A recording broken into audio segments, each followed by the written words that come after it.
यो तपाईलाई मैले प्रश्न गरेँ, जीवन केका लागि हो? यो भारी प्रश्न हुनसक्छ र यसको हामीले कहिले नसोचेको पनि हुनसक्छौँ कि जीवन केका लागि हो। तर म यति स्योर छु र यति कुरा सोध्न चाहन्छु, जीवन केको लागि चाहिँ होइन। यदि तपाईँलाई मैले एक शब्दमा आजको जीवन पैसा कमाउनको लागि हो, हाम्रो सबै जीवन चाहिँ पैसा कमाउन गइरहेछ, हामी जन्मेको पैसा कमाउन हो भन्यो भने तपाईँ के भन्नुहुन्छ? र हामीले गरिरहेको के छौँ त?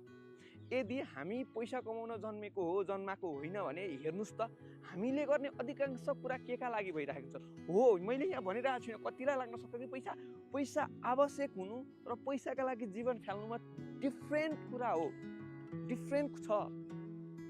हामीले जीवन बाँच्दै गर्दाखेरि हाम्रो जीवन मूल्य त कहाँ फ्यालिरहेछौँ हामीले? हाम्रो फोकस कहाँ छ? सब आजको संसार यस्तो भइरहेछ, हामी सबै पैसा पछाडि कुदिरहेछौँ। लाग्छ कि हामी पैसा कमाउन जन्मेको। पैसा माध्यम हो हजुर, पैसा माध्यम हो, चाहिन्छ चाहिँदैन भनेको कमाउनु पर्छ। म पनि कमाउन चाहन्छु, कमाउनु होइन भन्ने होइन, तर मूल्य त लाइफ के को लागि हो त? पैसाकै लागि मात्र हो त होइन नि त? सो हामीले हो, अब यसको के को लागि हो भनेर म भनिराख्दिनँ र मेरो एन्सर तपाईँहरूलाई एन्सर नहुन सक्छ, हरेकको डिफ्रेन्ट हुनसक्छ।